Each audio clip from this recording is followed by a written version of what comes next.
నిజామాబాద్ మేరకు ఉపాధ్యాయ ఎమ్మెల్సీ స్థానానికి మల్క కుమరయ్య గారు భారతీయ జనతా పార్టీ అభ్యర్థి మొదటి ప్రాధాన్యత ఓటుతోనే 24,000 పైచిలకు ఓట్లలో 12,000 పైచిలకు ఓట్లు సాధించి ఆంధ్రప్రదేశ్ తెలంగాణ చరిత్రలో మొదటి ప్రాధాన్యత ఓటుతో విజయం దక్కించుకున్నటువంటి మల్క కుమరయ్య గారికి స్వాగతం తెలియజేస్తూ శుభాకాంక్షలు తెలియజేస్తూ ఈరోజు హుస్నాబాద్ పట్టణంలో మరి పండుగ వాతావరణంలో ఉత్సవాలు నిర్వహించుకోవడం జరుగుతుంది.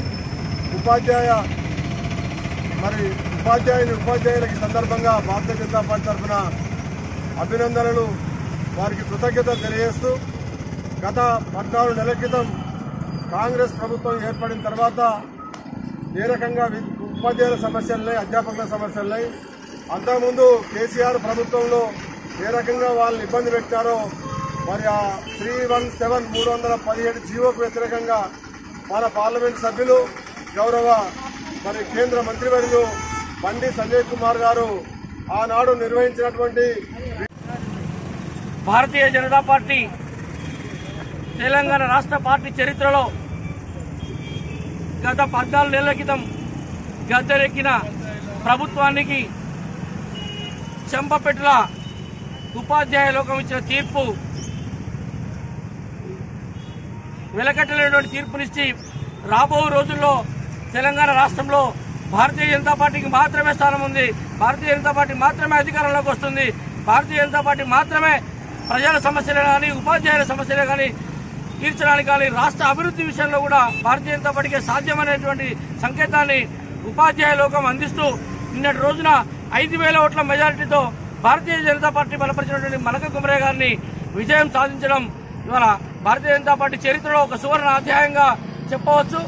అలాగే ఈ రాష్ట్రంలో అభివృద్ధి సాధిస్తూ ఉంటే రాష్ట్రాన్ని కేంద్ర ప్రభుత్వం అనేక రంగాల్లో అభివృద్ధికి నిధులిస్తూ ఉంటే రాష్ట్ర ప్రభుత్వం జీర్ణించుకోలేని పరిస్థితుల్లో రాష్ట్ర పార్టీ అధ్యక్షుడు కిషన్ రెడ్డిపై అవాక్కులు చెవాక్కులు పెరగడాన్ని భారతీయ జనతా పార్టీ తీవ్రంగా ఖండిస్తూ ఉన్నది.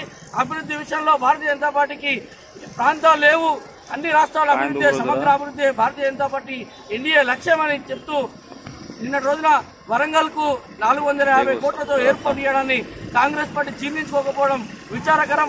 అభివృద్ధి విషయంలో స్వాగతిస్తూ అభివృద్ధిలో కలిసి రావాలని భారతీయ జనతా పార్టీ పక్షాన విజ్ఞప్తి చేస్తా ఉన్నాం. గతంలో జరిగిన ఉపాధ్యాయుల ఎమ్మెల్సీల యొక్క పనితీరును చూస్తుంటే ఉపాధ్యాయులందరూ కూడా నిరుత్సాహంతో ఉన్నారు.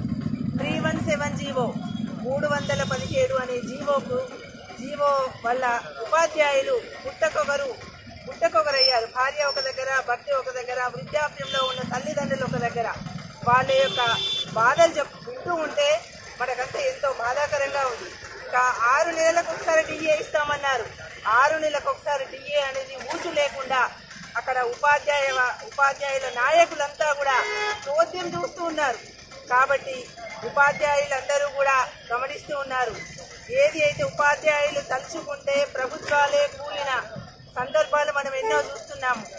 ఈ పీటీయూఎస్ అనేది వారందరూ కూడా తలుచుకుంటేనే, వారికి అధికారంలోకి వస్తేనే మన యొక్క జీవితాలన్నీ కూడా బాగుపడతాయని, నరేంద్ర మోడీ యొక్క పరిపాలన కూడా ఎంత బాగా ఉంది అనేది ఉపాధ్యాయుల యొక్క వాళ్ళ ఆలోచన విధానికి ఇది ప్రజలంతా గమనిస్తున్నారు. దానికోసమై ఇక్కడ హుస్నాబాద్ అసెంబ్లీ పరిధిలో ఉన్న ఉపాధ్యాయులు అందరూ కూడా, మహిళలు అందరూ కూడా వాళ్ళు పట్టం కట్టారు. మల్క కుమరయ్య గారికి మనందరి తరఫున కూడా శుభాకాంక్షలు.